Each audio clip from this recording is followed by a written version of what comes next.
김무성 대표와 가까운 사이죠. 국회 예산결산특별위원회 여당 간사이기도 한 새누리당의 김성태 의원이 전화 연결되어 있습니다. 안녕하십니까? 예, 안녕하세요. 김성태입니다. 예, 국정교과서 이야기 좀 해보겠습니다. 이게 당론으로 사실 채택이 됐는데 반대 여론이 지금 뭐 만만치가 않습니다. 집필에 참여하지 않겠다는 학자들의 성명도 이어지고 있고. 자, 그래도 추진하는 게 맞다 이렇게 보십니까? 역사 교과서 관련해서 국가가 역사 해석을 독점하는 데서 발생할 수 있는 부작용은 충분히 경계해야 할 일입니다. 예. 그렇지만은 그렇다고 해서 민간 검정 교과서들이 이념적 편향이나 오류, 부실, 졸속 이런 부분들로부터 완전히 자유롭다고 할 수가 없어요. 중요한 것은 학생들에게 다양한 관점으로 균형 잡힌 역사관을 심어주는 것이 무엇보다 중요합니다. 특히 전 세계 분단 국가로서 유일한 우리 남북 관계의 이 체제 하에서는 자유민주주의 체제의 이 소중함에 대해서 우리 아이들 교육 현장에서 이 부분이 정말 중요시하게 인식되어져야 된다. 그래야 통일이 되더라도 이미 이념적으로 사상적으로 완전 무장되어 있는 북한 체제와 북한 또 인민들과 유일하게 우리가 상대해서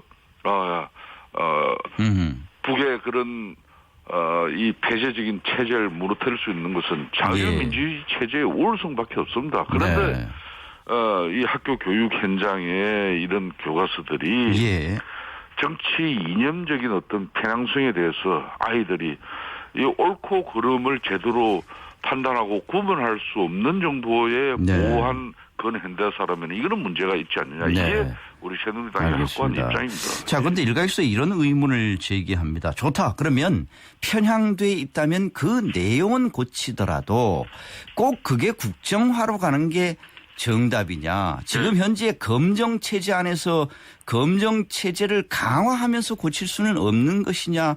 이런 의문을 제기하는 분들도 있어요. 그건 어떻습니까? 충분하게 그런 주장이나 입장이 상당히 존중되어져야 될 이야기입니다. 그렇지만 현실은 어떻습니까? 우리가 이제 검인정 이 교과서 체제에 어느 교과서가 그런 문제가 있어서 교육부에서 시정 조치를 요구했지 않습니까?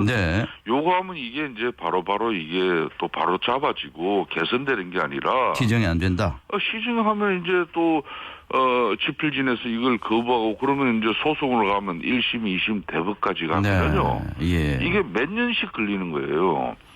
자, 이런 상황 속에서 이 검정 교과서들의 균형성을 균형적 역사관이 보장되는 그런 이 교과서를 염원하는 부분은 지금 한국의 이 현실에서는 너무나 소중한 것이죠. 어떻게 보면은 저희 집권당 새누리당과 또 박근혜 정부가 사실상 지금 4대 계획 국정 운영 과제도 지금 교육, 노동, 공공, 금융 분야에 할 일이 정말 태산 같지 않습니까? 그 일이 태산 같다고 해가지고 이 자편향적인 역사병에 이렇게 방치되어 있는 이 검정 교과서를 그대로 두고 또 새로운 미래를 이야기한다는 것은 있을 수 없다는 그런 판단인 거죠.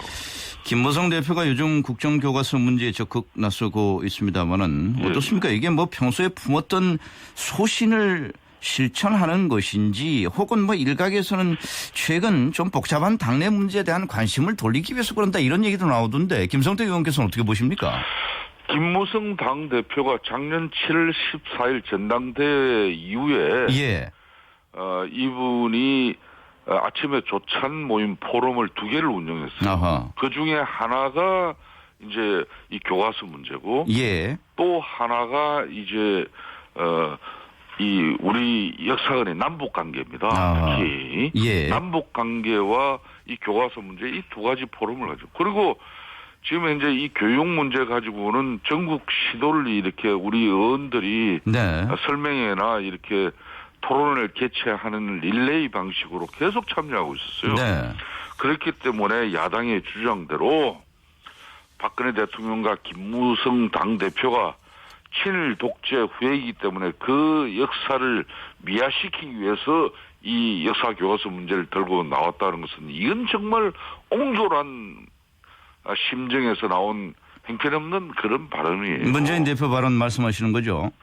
뭐 저는 뭐 그분뿐만 아니라 네. 정치권에서 지금 현재 이 역사 교과서 문제를 다시 정쟁화로 만들고 네. 우리 국민들 분열과 갈등의 어떤 이런 큰 그냥 도화선을 만들어 버렸지 않습니까? 예. 뭐 그런 측면에서 어떠한 일이 저도 새누리당 국회의원입니다만은 이번 국정교과서 문제를 가지고 박근혜 대통령과 김무성 당대표의 후예들이기 때문에 친일과 독재의 예. 역사를 미화하고 정당화하기 위해서 이걸 시작했고 그게 발단이다. 네. 이런 주장은 이거는 한마디로 말해서 국민들에게 알겠습니다. 엄청난 심판을 받으리라 보고 우리 새누리당 내에서도 이걸 용납할 수는 없는 것이죠. 네. 강동원 의원의 발언에 대해서 지금 네. 뭐 새누리당에서는 계속 출당 조치하라 이런 요구를 하고 있는데 네. 지금 저 새정치연합에서는 당론이 아니다 이렇게 언급은 했습니다만 문재인 대표가 지난번에 대선 무효 소송이 대법원에서 좀 빨리 좀 진행됐으면 좋겠다 이런 취지의 얘기를 했는데 사실 이게 아무 근거가 없는 거라면 대선 무효 소송 대법원에서 왜 이렇게 늦게 진행되나 이런 의문을 가질 수도 있거든요. 이건 왜 그렇습니까? 뭐 이 사법부의 판단에 대해서 이제 상권이 명확하게 분리되어 있는 대한민국 헌법 체제에서는 예. 뭐 왜 이런 소송이 늦어지고 있냐 이 부분에 대해서 이제 문제 제기를 할 수가 없죠. 사법부의 판단인데 네. 다만 치해법권적인 형태로서 국회 본회의장에서 예. 면책 특권을 이용한 발언이라고는 하지만은 국민의 상식을 짓밟는 그런 충격적인 사건이었어요. 예. 대한민국의 국민 여러분이 성숙한 민주주의 사회에서 부정투표 결과로 선출된 대통령에게 나라를 맡기고 있는 꼴이란 말입니까 지금? 네. 그러니까 이거는 국민을 두려워하지 않고 국민을 무시하는 국회의원의 발언이라고밖에 받아들일 수 없는 것이에요. 네. 그런 발언에 대해서 문재인 당대표께서 뭐 이거는 처음에는 굳이 당 차원에서의 입장을 유보하다가 네. 국민 여론이 워낙 나빠지니까 그거는 강동원 의원의 개인의 일이고 네.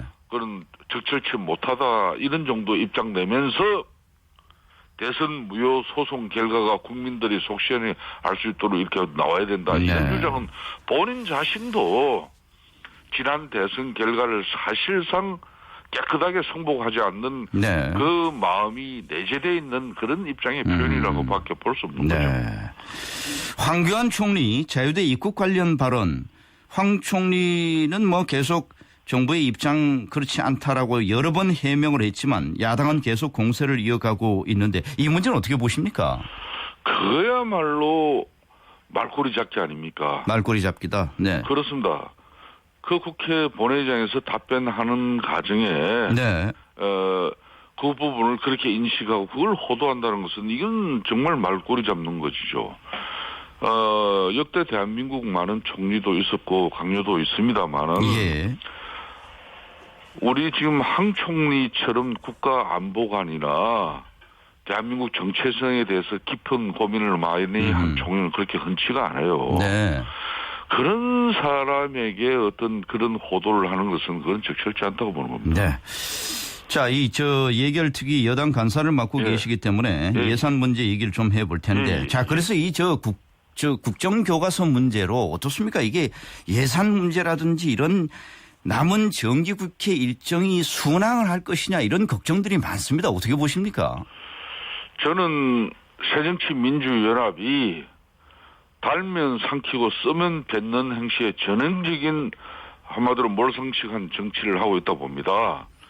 지난 2013년도에 국회는 정말 싸움을 없애는 국회 선진화법이라는 국회법을 개정해서 네. 그리 말하면 국회 선진화법을 도입했습니다. 네. 그 핵심이 아무리 일당이 의석수가 많더라도 일방적인 법안 처리라든지 국회 운영이 어렵게 만드는 거고 네. 어떤 일이 있어도 나라 살림은 국회가 정한 일정에 그 예산안을 처리하도록 강제화시켜놨습니다. 네. 그걸 뻔히 아는 사람들이 이번에 국정화 교과서 논란 가지고 이걸 국정화 교과서 논란은 논란이고 우리가 나라 살림살이 살 것은 또 나라 네. 살림으로 고민을 해야 될 건데 그걸 연계해가지고 예산안 발목을 잡는 것은 이거는 네. 우리 국민들에게 졸속적으로 예산을 처리하고 또 정치적으로밖에 이 예산을 예. 처리하지 않겠다는 그런 입장밖에 안 된다고 네. 저는 보고 있습니다. 그 야당에서는 말이죠. 국정화에 필요한 교과서 예산 싹 삭감하겠다고 지금 이렇게 나오고 있는데 어떻게 대처하실 겁니까? 뭐 지금 대한민국 국회가 야당만 가지고 지금 운영되는 국회입니까? 이건 결코 아니죠. 국민들이 납득하고 상식적으로 이해할 수 있는 그런 한마디로 정부 예산안 편성에 따른 국회 심의권이 발동돼 줘야지. 예. 어느 특정 정당이 공당이 자기네들 정치적 입장 가졌다고 해서 국가 나라 살림 이 예산을 마음대로 되고 안 되고 이렇게 판단할 수 있는 것은 결코 아니죠. 네. 그렇기 때문에 그런 발언은 적절치 않습니다. 알겠습니다. 공천 룰 문제 어떻습니까? 이 좀 어떻게 주춤해졌나요? 잠복해졌나요? 좀 얘기가 안 나오는 것 같습니다만 이거 어떻게 진행되고 있습니까? 무슨 특별기구 위원장 인선 문제도 걸려 있고 말이죠. 네, 예. 몇 번의 이 자범으로 당청 갈등처럼 비춰진 일련의 사건에 대해 국민 여러분의 불안을 잠식시킬 수 있는 그런 집권당의 면모는 항상 갖춰져 있습니다. 네. 그렇기 때문에 저희 새누리당은 원래 당론이 오픈 프라이머리였지 않습니까? 예. 이게 야당이 결론은 협조하지 못해서 법률 개정으로 이어지지 못하고 있습니다. 그렇다면 오픈 프라이머리 저는 이 공천권을 완전하게 국민에게 돌려준다는 것이거든요. 예.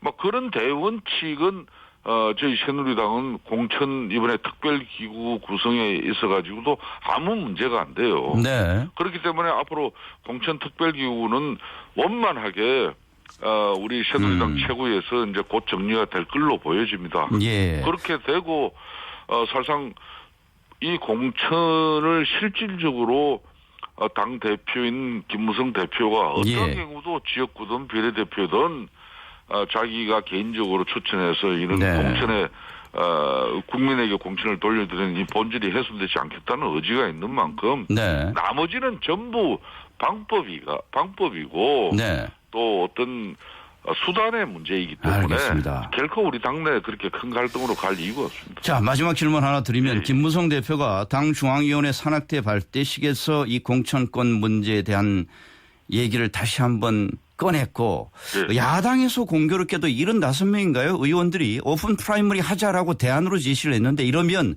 꺼졌던 오픈 프라이머리 불씨가 다시 살아날 수 있다 이렇게 보십니까? 뭐 저는 그 부분에 대해서는 우리도 신중하게 판단해야 된다고 보고 있습니다. 예. 왜 그런가 하면요. 지금 와서 이제 새정치민주연합 내부에서도 이제 사실상 20%의 컷오프를 통해 가지고 현역의원 물갈이가 이제 될 것이다. 그렇기 예. 때문에 오픈 프라이머리를 해야 된다. 이 방식은 또 국민들이 아마 수긍하기 상당히 곤란한 부분이 있어요. 처음부터 이 오픈 프라이머리를 통해서 공천권을 완전히 국민에게 돌려준다는 확고한 어떤 정당의 입장이 있어야 이게 되는 건데 네. 현역 의원들이 지금 문재인 새정치민주연합 당대표가 행사하는 그런 공천권이 한마디로 불안해지니까 예. 지금 와서 이제 국민들이 자신들의 공천권 문제를 판단할 수 있는 그런 오픈 프라이머리를 수용하자. 네. 이런 입장. 그럼 지난번 우리 당에서 그렇게 오픈 프라이머리 하자고 이야기할 때는 왜 가만히 있었는지 네, 모르겠습니다. 하지만 네. 지금이라도 뭐 그쪽에서 문재인 당대표가 그리고 새정치민주연합 전체 의원들의 네.